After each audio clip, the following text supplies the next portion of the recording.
Good morning, guys and gals. I'm going to break this down for you real quick on this beautiful morning. Truly blessed today. It's beautiful. Um, we've been fighting for our Second Amendment rights since people decided they wanted to try and strip us of those rights and go against the Constitution. First, you had the Supreme Court come in and try to say, we can do this under the Second Amendment. We can do that. We have a right to regulate. It's not unlimited. I don't remember anything in the Constitution that says that we are limited. I don't. Y'all have to remember that when our founding fathers put together the Constitution, they knew it was important that we had firearms to defend ourselves. 18-year-olds back then had their own firearms, same as what the military had. That's history and tradition. We should be able to have exactly what the military has as far as firearms. It doesn't make sense to me for our founding fathers to put the Second Amendment in place to protect from a tyrannical government if we're going to allow that same government to regulate our firearms. Doesn't make sense. It doesn't work. But you come in with these people and they say, yes, we can regulate. Yes, we can do that. No, you cannot.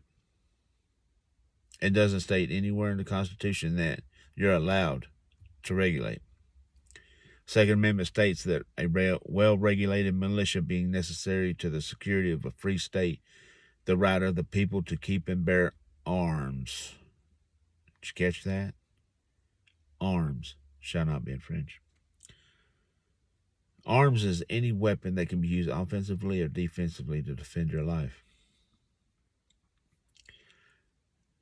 Our founding fathers knew that weapons would change as time moved on. That's why they stated arms. They didn't specify a certain type of arm.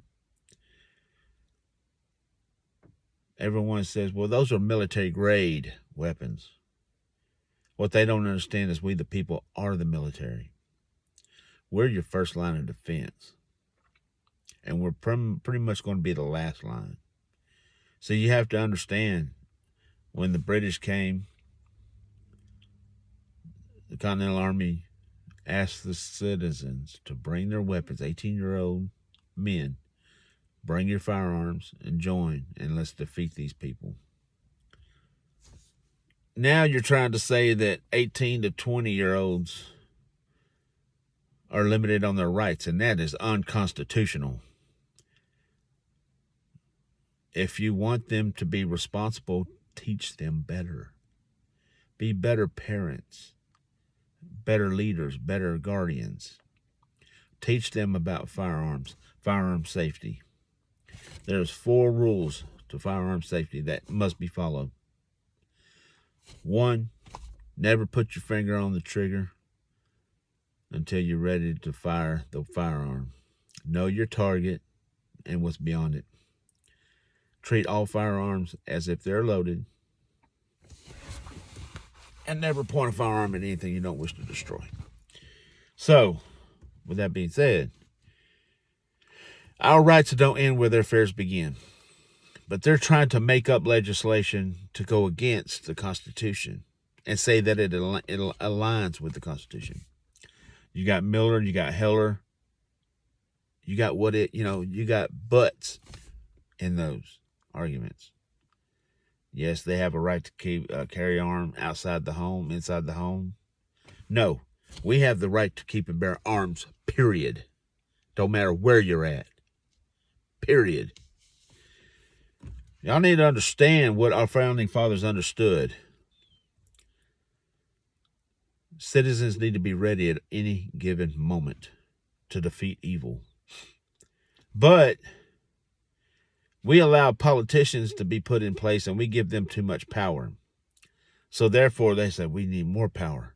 Well, what can we do to get more power? Well, that's easy. Let's start chipping away at their Second Amendment rights. That's the only one I see y'all coming after. It's weird. You try to suppress free speech and then come after our Second Amendment rights. You're going down a road that you don't want to find out what the destination is, because that destination will end up with you being 6 foot under. I suggest you go on work, doing the people's work, what the people want, representing the people. We'll worry about our own safety. We'll take care of ourselves. You're not responsible for our safety. The people are. We are responsible for our own safety. Why? Because you don't have a crystal ball. You do not have a minority report. You do not have a fortune teller. You cannot see the future. We're the ones that deal with criminals first, 9 times out of 10. Why would you disarm us if you're not willing to disarm law enforcement? We deal with the criminal first. Officers come up and clean up the mess. And usually it's the victim. Because you made us a victim.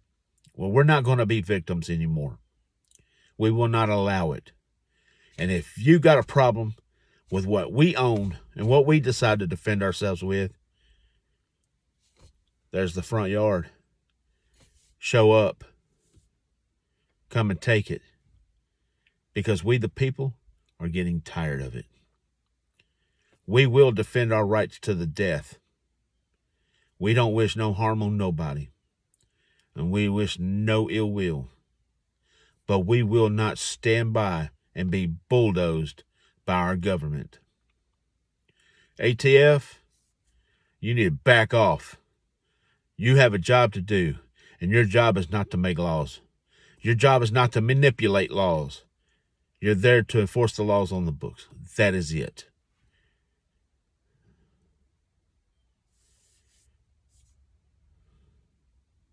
We're being patient as patient we can be. We really are. Chevron deference is no more.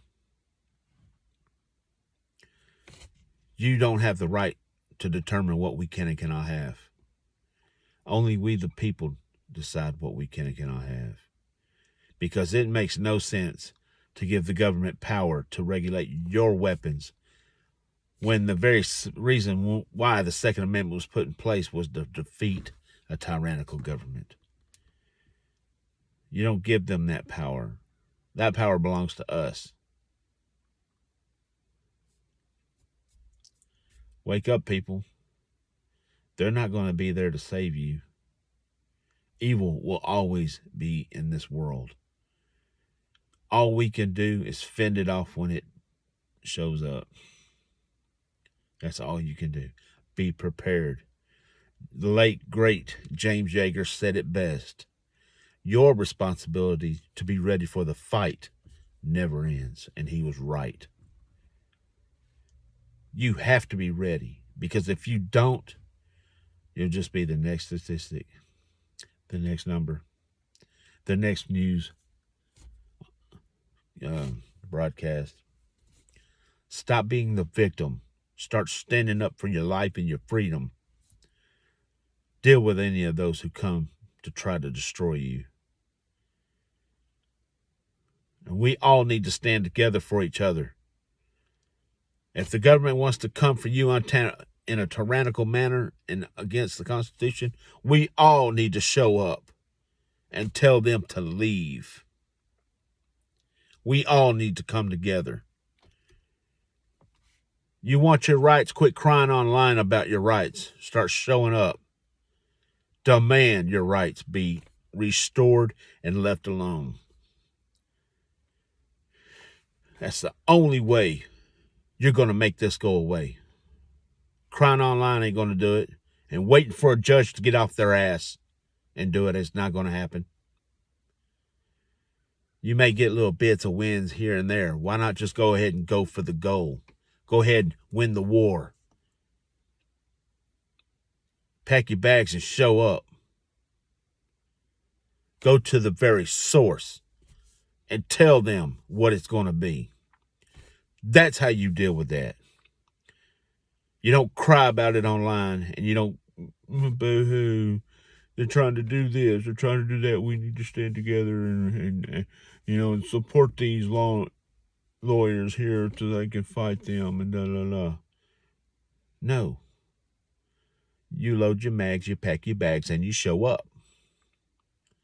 And you tell them you will back off our rights today so that no other American has to wait to exercise their right. Show up today and you tell them we will not have it no longer. We will not stand for the infringements on our rights any longer. And put this to rest, because this is getting old. You either stand up for what you want or sit down and shut up. Peace.